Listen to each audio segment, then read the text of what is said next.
And guys, nakita nyo yan, ang aking puso ng saging. Nilagyan ko rin ng, ayan, nilagyan ko ng alimango. Ayan, nakita nyo yung alimango. Sunod, pusit. Isang alimango lang yan guys. Ayan, mataba yung alimango.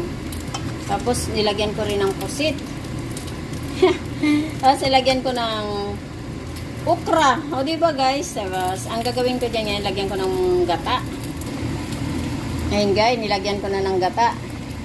Marami na kasi, pangalawang gata na yan guys eh. Yan, nilagay ko siya. Tapos, pagkulo niyan, ilagay ko yung malunggay kasi ayaw ko ng lata na malunggay.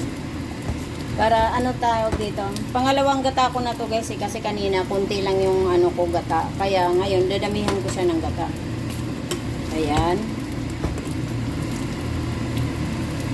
Diba guys? Nagkulo na siya.